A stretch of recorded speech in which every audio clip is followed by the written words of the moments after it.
जय जय रघुवीर समर्थ गणाधीश जो ईश सर्व गुणांचा मुळारंभ आरंभ तो निर्गुणाचा नमो शारदा मूळ चत्वार वाचा गमो पंथ आनंद या राघवाचा शुकासारिखे पूर्ण वैराग्य जाचे वसिष्ठा परे ज्ञान योगेश्वराचे कवी वाल्मिका सारिखा मान्य ऐसा नमस्कार माझा सद्गुरु रामदासा जय जय रघुवीर समर्थ.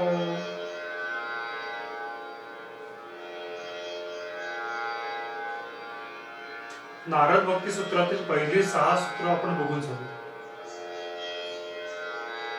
शेवटी आपण भक्ती कशी करावी यासाठी नारदाने ज्यांचं उदाहरण दिलेलं आहे, नुसतं उदाहरणच नाही तर ते उदाहरण एका सूत्रात बांधून सांगितलं, ते म्हणजे यथा व्रज गोपिकांना. हे काल आपण बघत होतो. ज्यांचा जन्म फक्त भगवंताच्यावर प्रेम करण्यासाठीच झालेला, नवे नवे तर ज्या भूमीत जन्माला येणारा प्रत्येक जीव हा भगवंताचं प्रेमच करतो, दुसरं काहीच करत नाही, अशा गोकुळामध्ये जन्म झालेल्या प्रत्येक गोप गोपींच्या मनामध्ये जो भाव उत्पन्न झाला, जो भाव स्थिर झाला आणि ज्या भावामध्ये त्यांनी स्वतःला विसरून संपूर्ण प्रपंच केला, संपूर्ण संसार केला, तो भाव म्हणजेच भक्ती आहे. श्रीकृष्णासाठी काय केलं नाही हाच प्रश्न आहे. त्याच्यावर भक्ती केली, त्याच्यावर प्रेम केलं, त्याच्यावर माया केली, त्याच्यावर ममता केली, त्याच्याबरोबर खेळल्या, त्याच्याबरोबर रासक्रीडाही केली. तो भगवंत असला तरी ज्यांना तो आपला प्रिय सखा किंवा मित्र वाटायचा, इतपत त्यांनी स्वतःच्या मनामध्ये अंतःकरणामध्ये त्याच्याविषयी भाव निर्माण केला. नवे नवे तर तो भाव हा त्या भगवंताच्या, त्या श्रीकृष्णाच्या मनामध्ये सुद्धा दृढ झाला.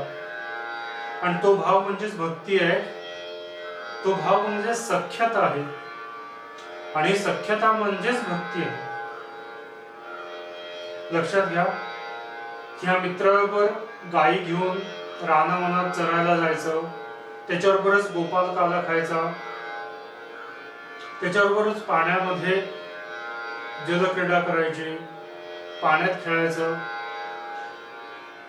संपूर्ण ह्या कृष्णाच्या भोवती त्यांचं आयुष्य किंवा पूर्ण दिवस त्यांचा बेतलेला असायचा. ही भक्ती नाही तर काय? लक्षात घ्या. भक्तीसाठी म्हणजे काय, एखादा मूर्ती किंवा फोटो समोर ठेवून त्याचं तासन तास त्याचं नामस्मरण करत बसणं म्हणजे भक्ती, तेवढीच फक्त भक्ती नाहीये. मी मध्ये एकदा सांगितलं होतं की सज्जनगडावर समर्थांची समाधी आहे. ही गोष्ट त्रिवार सत्य आहे, पण समर्थ फक्त सज्जनगडावरच आहेत हे म्हणणं चुकीचं आहे. ज्यांचा वास या त्रिभुवनात प्रत्येक चराचरामध्ये आहे, तसंच या गोकुळात नव्हे तर प्रत्येक चराचरामध्ये फक्त तो आणि तोच दिसतो, ही भावना म्हणजेच भक्ती आहे. लक्षात घ्या. काल आपण नारदांचं उदाहरण बघितलं मागच्या प्रवचनामध्ये की 1008 स्त्रिया आहेत श्रीकृष्णाच्या. श्रीकृष्ण म्हटला, जिथं मी नसेन तिथं तुझा ती स्त्री मी तुझं लग्न लावून देतो. प्रत्येक ठिकाणी श्रीकृष्ण होतेच, हेही जितकं सत्य आहे तितकंच प्रत्येक ठिकाणी श्रीकृष्ण नारदांना दिसणं हेही सत्य आहे. आपण त्याच्यावर मागच्या वेळी बघितलंय की नारदांची स्थितीच किंवा दृष्टीच अशी झाली होती की जिथं त्याला चराचर फक्त श्रीकृष्ण दिसत होतं, भले ते फक्त मुखाने नाम घेत असत. मुखाने नाम घेता घेता अंतःकरणामध्ये जे रूप, जे स्वरूप स्थिर झालं होतं, ते श्रीकृष्णाचं नाम ही सुद्धा आपोआप जे जिभेतून वैखरीतून बाहेर पडत होतं, ती सुद्धा एक भक्तीच आहे. आणि जे अखंड नाम बाहेर पडणं आणि त्यामध्येच संपूर्ण देहाचे व्यवहार चालणं, हेच आत्मारामभूती आहे. हेच यथाव्रज गोपिका नाम. गोपिकाने दुसरं काही केलं नाही. आपण श्रीकृष्णाच्या लीलेमध्ये बघतो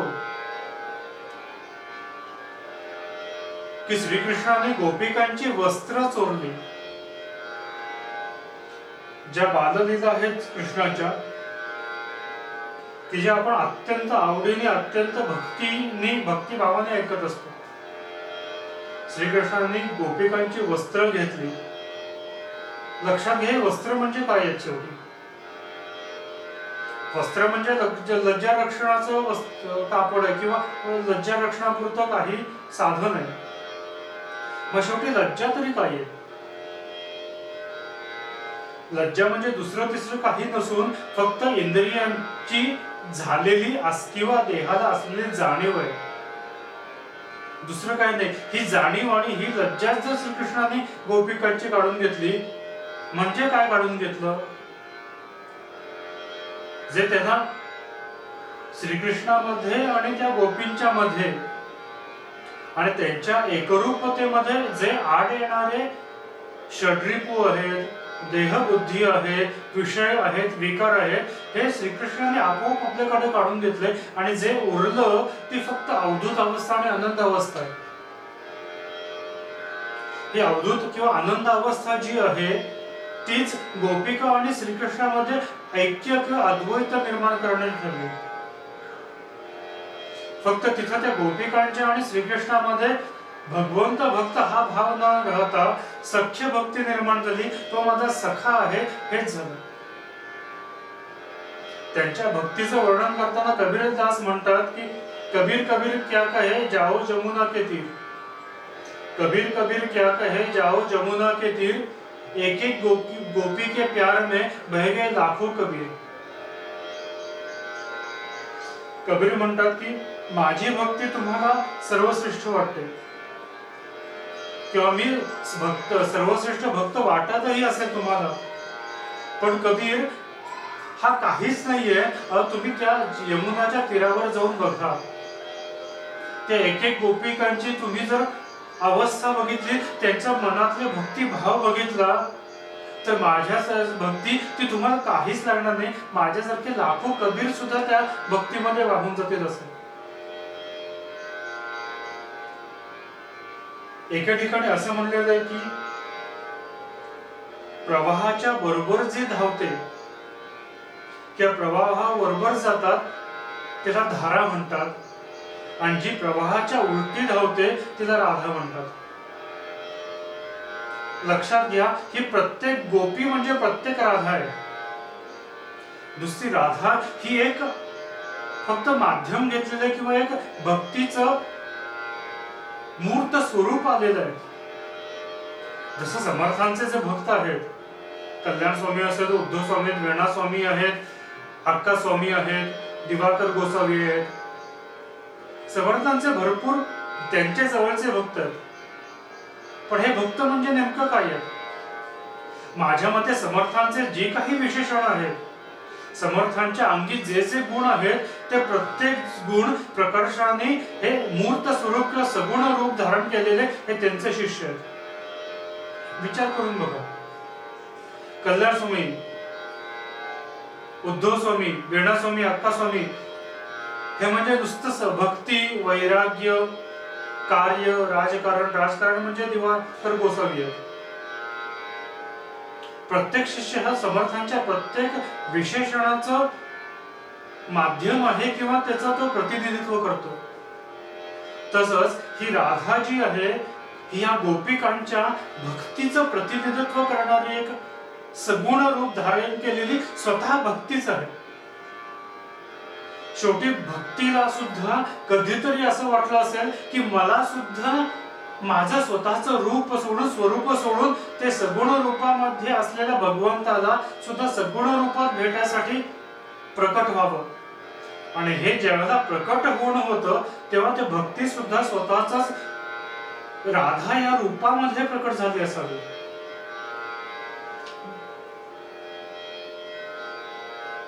इतकी अलौकिक आहे.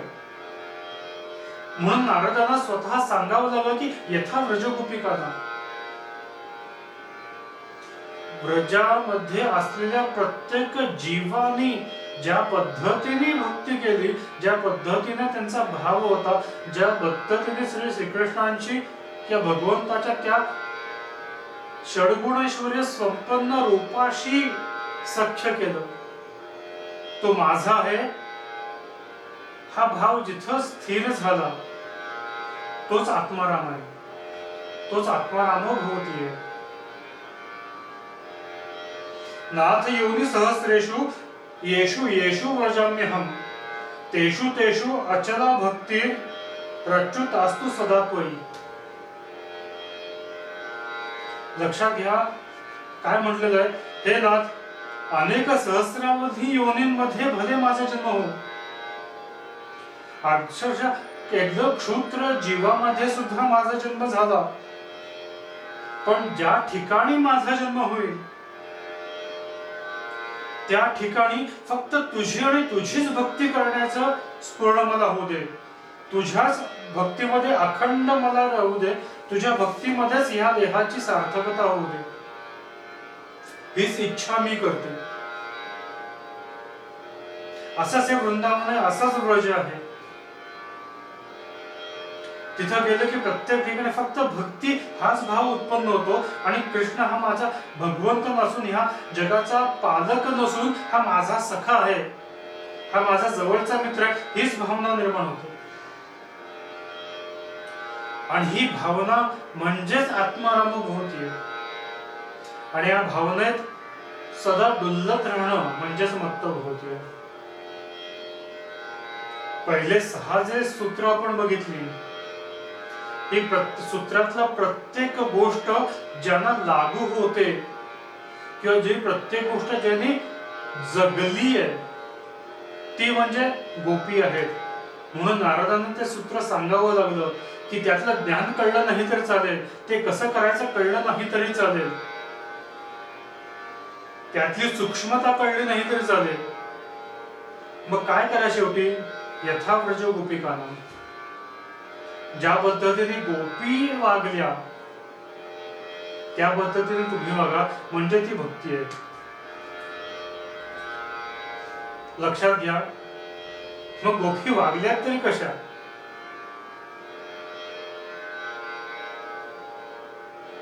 भगवंताला स्वतःच्या हृदयात जितकं आपल्या पतीलाही स्थान दिलं नाही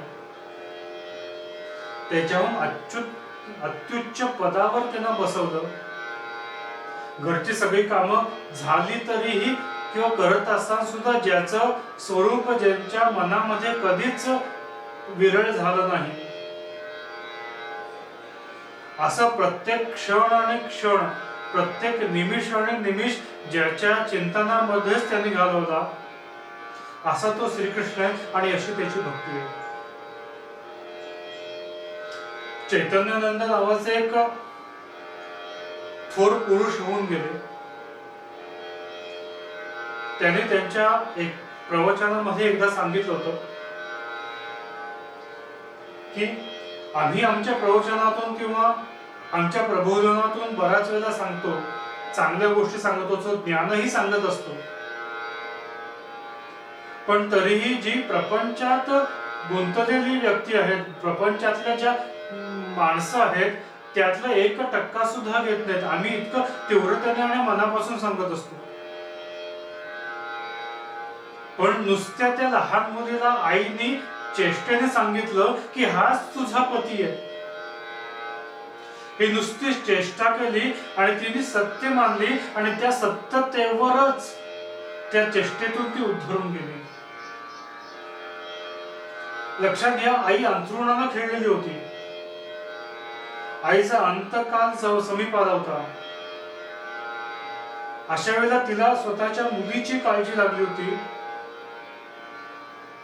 तिने मुली समोर बोलून दाखवलं, का तुझ्या सगळ्या मैत्रिणींची लग्न होत चाललेली आहेत, तुझंच तेवढं लग्न राहिलेलं आहे, पण मी अशी अवस्थेत आहे, तुझं लग्न सुद्धा होऊन देत नाहीये, किंवा लग्न सुद्धा होत नाहीये तुझं. ती म्हणली, मग मुलगी विचारते, बाकी सगळे जर आपल्या पतीबरोबर गेलेत, मग माझे पती कोण आहेत?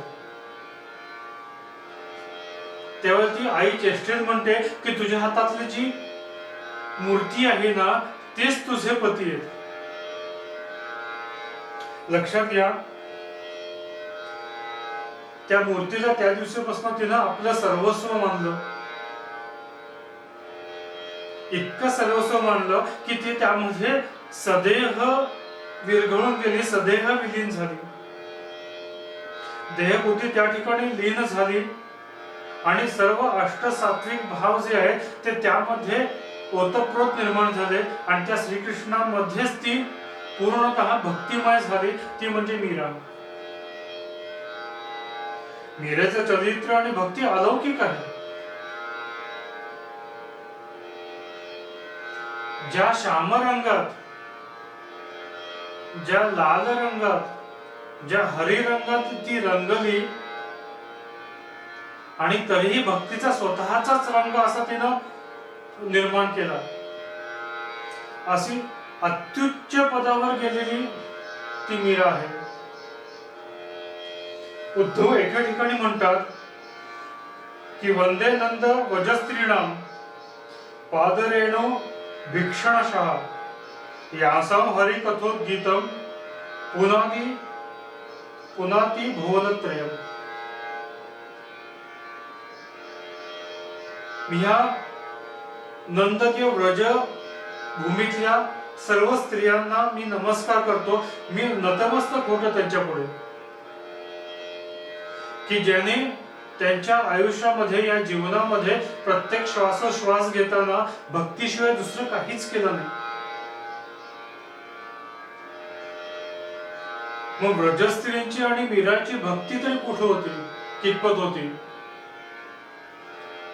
आणि ती भक्ती कुठल्या पद्धतीने त्यांनी साकारली आणि भगवंत चरणी सदा लीन झाली, त्या भगवंत चरणांमध्ये विलीन झाली, ते आपण थोडक्यामध्ये आपल्या पुढच्या आणि या प्रवचन मालिकेच्या शेवटच्या भागात बघणार आहोत.